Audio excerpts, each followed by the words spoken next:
So we're returning with Ask Steve. This time, because we didn't get enough questions to really fill out the time, these are questions I get asked every day, kind of in conversation, talking with people, things like that. It isn't official. Hey, Steve, answer this. A lot of times it's a little bit of a pushback about something or just out of curiosity about something, things like that. So 3 things I get a whole lot. The first one, yeah, this is like the recent one I'm getting a lot because I'm pushing back on one of the narratives a lot of people are kicking around. And I'm going to push back on it again. Here we go. Ask Steve. So the first question that we get a lot, especially right now because I'm saying it a lot, and a lot of people are saying, dude, you're crazy. It's cheaper to buy a house right now with higher interest rates than waiting a year. What? You're nuts. I got the numbers, okay? Here's what we're going to do. We're going to assume a couple of things. First thing we're going to assume is the interest rates are super high, which they are. We're going to assume the interest rates are going to go down because even if they go down slower than what we're going to fictionally look at right here, even if they go down slower than that and it plays out the way I'm going to lay out, that's actually going to be a better win for me if it takes longer. So just bear with me, okay? Number 2. Number 3, we're also going to assume that home prices are going to go up. Now, a lot of talk has happened across the country over the last 6 to 9 months about home prices going down because the market stalled, things like that. And there are parts of the country where home prices fell maybe on the order of 10%, some spots maybe 15%. Not here in Atlanta.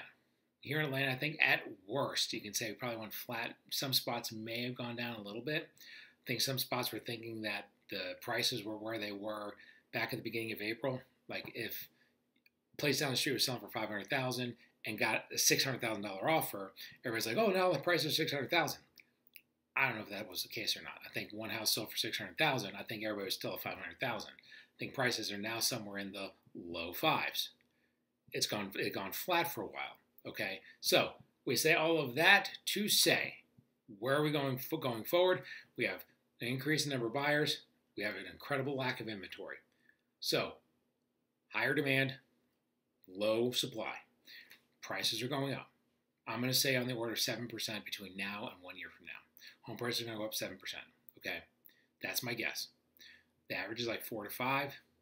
Last couple of years it's been like 15 to 20. So I think it's going to be higher than the average, but not as crazy as it's been, 7%. That's my guess. So let's play it all out. Interest rates right now, somewhere around, let's call it 6.7%. Okay, this writing at 3:30 Tuesday, May 16th, 2023. Call it 6.7%. If you're buying a house for $400,000, 6.7%. You throw in money for taxes and for insurance, principal and interest. If you put 20% down on that, then loans for $320. That magic number is going to be $2,531 a month. That's your number. I'll put it right here. Bing! $2,531 a month. Okay? But if you wait a year for the prices to go, or for the interest rates to go down, let's say it's going to go down 1.5%, which a lot of people are thinking it's going to happen between now and next year, to 5.2%. Okay? If you wait that long for the much cheaper interest rate, what are you going to have? Well, the one thing you're going to have is a more expensive house. Because remember, that $400,000 house is going to go up in value on the order of 7%. It's going to end up somewhere around $429 in the next year, number one. Number 2, the interest rate goes down to 5.2%. You're going to have a whole boatload of people more looking at that house.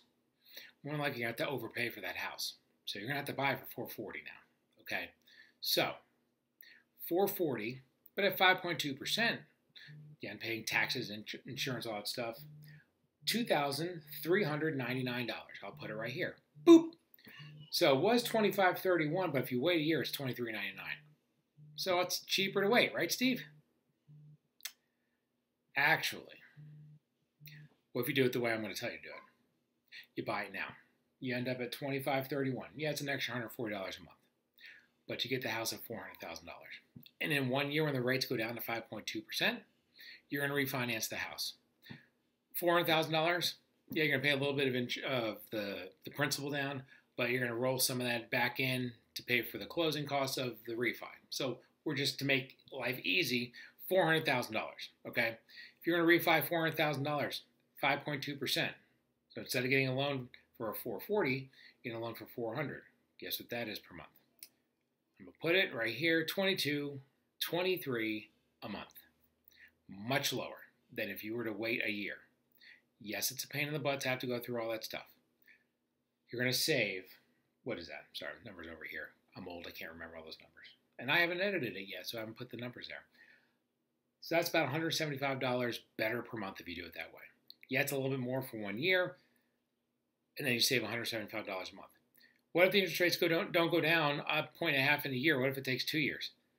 If it takes 2 years and you wait 2 years to buy the house at a lower rate, or 2 years to refinance, it's going to be an even bigger spread of where that home price is going to be, and it's going to be even bigger spread of what the new payment's going to be. Okay, so however it shakes out, the biggest thing that's going to drive how much the mortgage payment is and how much you invest in the house, things like that, is how much the house is worth. If you bought the house today, it's going to be cheaper than if you buy it in a year. Cheaper than if you buy it in 2 years, cheaper than if you buy it in 3 years. Yes, everybody's waiting for the crash. Enjoy the wait. I keep telling people have a plan B. Crash ain't coming. It may come in 3 to 5 years, and I'll be here for it. We'll walk you through it. In the next 12 months, it is not happening, okay? There's not enough inventory on the market. What happened in 08, 09, when we had the big crash, we had a big run-up to the crash of an increase in the number of homes and a decrease in the number of the buyers, okay? There was a big run-up before the crash of too much housing, not enough buyers. So you had an increase in supply and lowering in demand. We have the exact opposite. We have higher demand, low supply, okay? It's not going to change anytime soon, okay?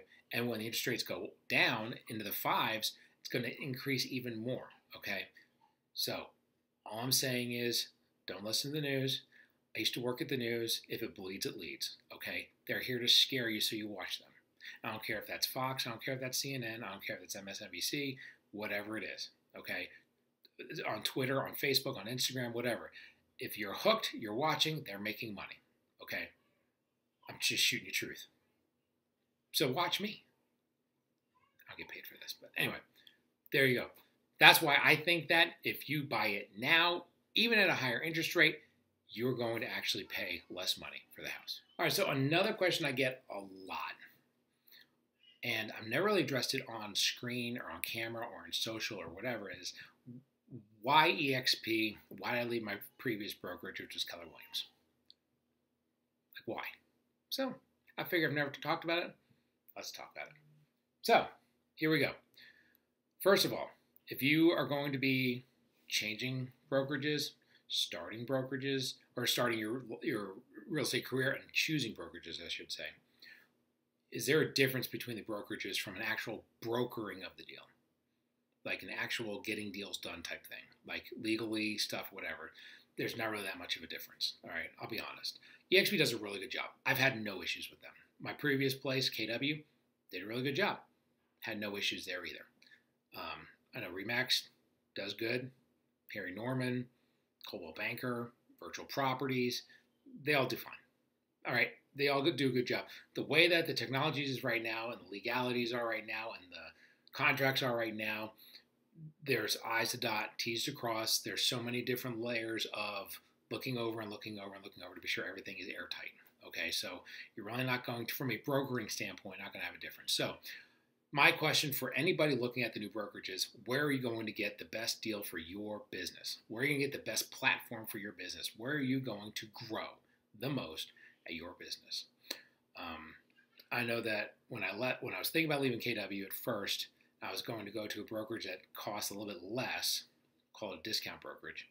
And I had a good friend of mine who basically said, if you do that, what's going to happen is you're going to save a little bit of money and you're not going to grow. The rooms are smaller there. The thinking is smaller there. You want to go to a big brokerage with big fish in a big ocean, thinking big, and that's where you want to be. So thankfully, I stayed at Getaway for a little bit, and it was time to jump to EXP.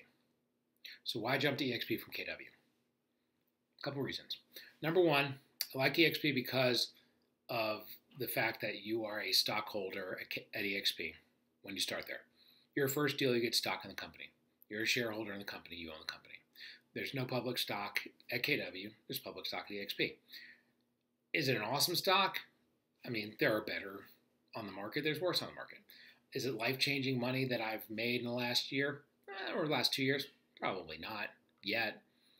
Over time, it will compound and I'll have something. But at the same time, doing all the same stuff here that I was doing there, only over here they're giving me awards for it.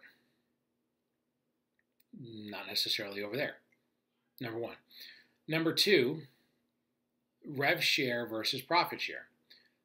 Now, in a lot of brokerages, I'll take this shot. A lot of brokerages, if you bring somebody into the brokerage, you get a high five and a slap on the butt. Thanks. Well, I mean, probably not a slap on the butt anymore. Probably just a high five, pat on the shoulder. Good job. Here's a gift card to go out to eat. At least KW introduced what's called profit share. Profit share is when you bring somebody in.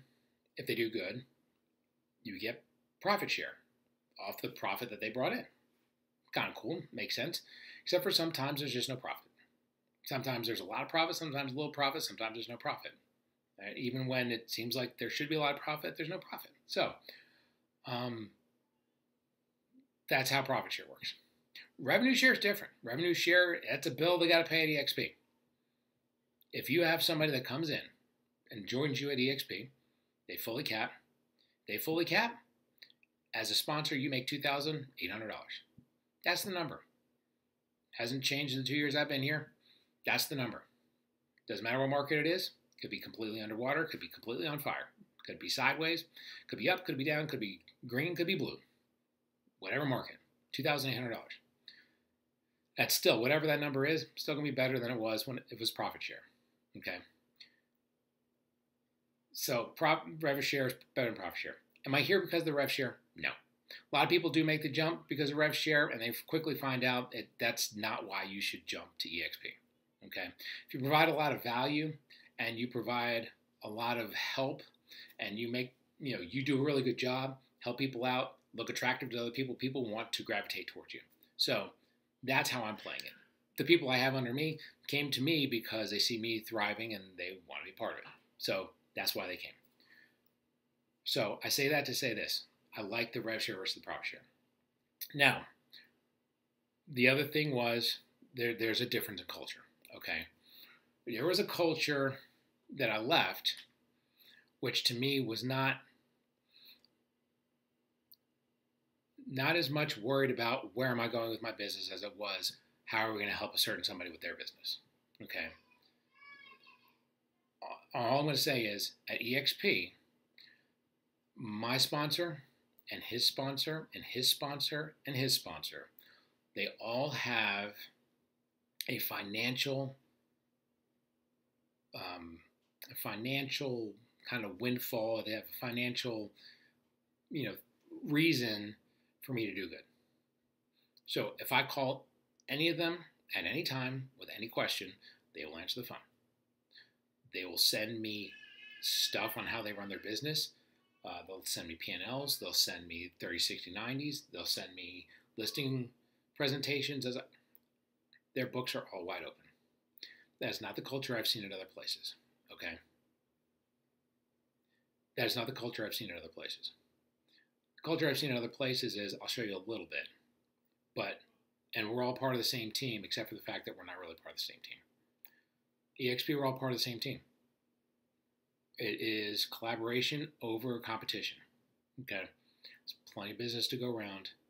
If I do good, and my sponsor does good, and his sponsor does good, and people under me do good, and that guy over there at EXP does good, and that girl over there at EXP does good, if everybody's good at EXP, the EXP ship goes up. And that's good for everybody. That's the culture. And I love it. That's why I came over. It's not the culture I was at. It's the culture I'm at now. I have roots here now. I love the culture here now. I mean, am I saying that it is the end-all, be-all, like forever and ever? I don't know. Right now, when I look at where EXP is, where I look at the brains that I'm aligned with from a coaching standpoint, from a team building standpoint, from all that stuff, from a collaboration standpoint. The kind of collaboration we do here is light years ahead of where we were. I'm not going anywhere. Okay, that's why I came over to EXP. I took a jump because I thought this is what it would be, and it's a whole bunch better than I thought it was going to be. That's why I made the jump. So if you ever wondered why, there it is. If you have questions about does it make sense for you, it may not make sense for you. I've talked to plenty of people that are happy at their brokerage. Be happy at your brokerage. Good for you. That's part of the struggle. If you're happy where you are, you can worry about the important things. Because at the end of the day, that's the cool thing about EXP. At the end of the day, they never get in the way of the important things. The important thing is, how can I give a stellar product to my clients? How can I help my clients to buy better, to sell better? How can I help take care of my team? How can I help take care of the people that I work with? Love that. That's why I'm here. That's why I'm not going anywhere. So there you go. If you've ever wondered, you don't have to wonder anymore. There's the answer. All right, Steve. So I am thinking about buying an Airbnb. I was wondering, in your opinion, Steve, would it make more sense to buy something up in the mountains or something down near the beach? What makes the most sense to you to where to buy? It's a great question. I'm glad you asked that theoretical question, person. All right, so I do get this a lot where people, because we have our little Airbnb up in the mountains, up in Talking Rock, and people ask me all the time, like, does it make more sense to be up in the mountains? Does it make more sense to be down on the beach? And I will answer it by saying this. To me, I subscribe to the idea of when you buy an Airbnb, what you are buying is an asset. Where you go Robert Kiyosaki on you, okay? You're buying an asset, something that's going to pay you, okay? You're going to pay certain bills on it. You're going to pay whatever, from the rents that you're getting. So you've got the rent you got to pay, and then you get the rent that you make. So you should be getting some money off of it, okay? You're generating an asset. That's how it needs to be viewed. To me, I would have loved to have bought a little condo down in Destin, right on the beach. It'd been great. It's going to be more expensive. Dollar for dollar, you probably get a lot more house here than down there. You probably get a lot more HOA stuff you have to pay down there than up here. You have to pay a lot more insurance down there than up here. And it's the thing, it's down there and we're up here. For me, I'm an hour and 15 minutes, hour and 20 minutes away from our rental property, or I could be 5.5 hours away from our rental property. And yes, a lot of stuff can be done virtually, 100%. For our first one, we wanted to be close. But when all things being equal, for our first one, the amount of money that we had, we could probably only afford down in Destin, like a little studio, like across the street from the beach. Or I can get a complete house up here. And for our first one, it's close. We can keep an eye on it. And whatever money we make off it from an asset standpoint, we can use that to go down to the beach, which is kind of the reason you would want to have one at the beach anyway. So to me, if you ask me what makes the most sense, the beach or the mountains, I would say it really depends on what you want to do. What I want you to have more than that is I want you to ask yourself, what's going to be the better asset? What's going to pay you more money? What's going to help you build a better portfolio? What's going to help you get to where you want to get? Okay? Because I think the reason everybody wants to have a place in the beach is because everybody thinks that, if we have a place at the beach, we're going to have, maybe some off weekends where nobody's there, we can go down there, things like that. I'll tell you right now, we've had we're in May, we bought it in July of last year, so we've had it for 10 months. There is a lot of time during the week where it's not filled, but in 10 months, I can think of maybe 2 or 3 weekends where we didn't have somebody there. Somebody there every single weekend, okay? And I don't know if I necessarily want that to be any different. I'm trying to create an asset and kind of build for the future. So your ideas change around it going forward. Because at first, we thought to ourselves, well, if it's close and there's nobody there, then maybe we could go visit and stay up there. And then part of me is like, we want to pay some mortgage and pay this thing down, and we want to take care of our asset, and we want to like put money away to take care of it if something breaks, like the water pipes break again or something. So you don't want it to be empty. You want it to be full. So for that reason, I mean, 10 months later, I kind of have a different view on that. So I'm not really looking at it like that. The way I'm looking at it is what makes more financial sense. Where am I going to make more money? Where am I going to take this amount of money that I have and generate more money down the road from both rent and from reselling? Where is that going to be best for you? That's where I want you to buy. So I want you to do a lot of research. We did a lot of research when we were looking. I think we were like mid to late May when we decided we're going to do this of last year. And it was early July that we went under contract. So it took us a good month and a half. After we talked about it for a while, but it took us a good month and a half of looking, crunching numbers, trying to figure out whatever, trying to figure out financially what made the most sense. That's what made the most sense for us financially. That's the best place to go. Yes, the mountains around, let's just say Hiawassee, are beautiful. Like Lake Chattooga area, it's beautiful up there, up in the mountains, things like that. Some parts up there that just they don't rent out. So you've got to know, where are people renting. We talk about the website all the time, airdna.co. We'll show you where people are renting, show you what they are getting. Okay? Yes, people are renting like crazy down in Destin. So there's no worries. Am I going to rent that down in Destin? You will rent it down in Destin. Okay? You just got to figure out, is the juice worth the squeeze? Okay, because you got a lot of bills to pay down there because of the increase in insurance and the increase in HOAs and all that stuff. Or you have just a little house up in LJ, Talking Rock, Jasper, whatever, that's probably not in a neighborhood, has no HOA, insurance is just insurance on it. That's a cool little spot. So more than likely, if I had a chunk of change right now and I wanted to get my next place, I'm already thinking about next year because I promised myself we're going to do this every 2 years. So next year is going to be our next swing. We're going to go right back to where we are right now. We stumbled into it. It's been great, a great area. We're going to go right back to around that same area. Some people like to diversify it just in case something happens in that area versus this area. To me, I like that area a little bit better just because of location, things like that. But you want to be in a place where people are going to rent. I don't care if it's LJ. I don't care if it's around Branson, Missouri. I don't care if it's around Fredericksburg, Virginia. I don't care where it is. The numbers need to make sense. That's the most important thing. Whether it's the beach, whether it's the mountains, the question you need to ask yourself is, does it make financial sense? Because then you can use the money from your asset to fund where you want to go. Which for me, I want to go to the beach. So I'll have a smarter financial vehicle up in the mountains that's going to help us get to the beach more. All right, so there you go. 3 questions I get asked a lot. Those are my answers. Am I right? Am I wrong? Did I not cover something correctly? Let me know in the comments. Email me. That's down below too. Or you can hit me up on Instagram, Facebook, whatever. I'm everywhere. You can find me. I'm there. And that's it. This is Steve with the Malone Home Team at EXP. Take care. Bye.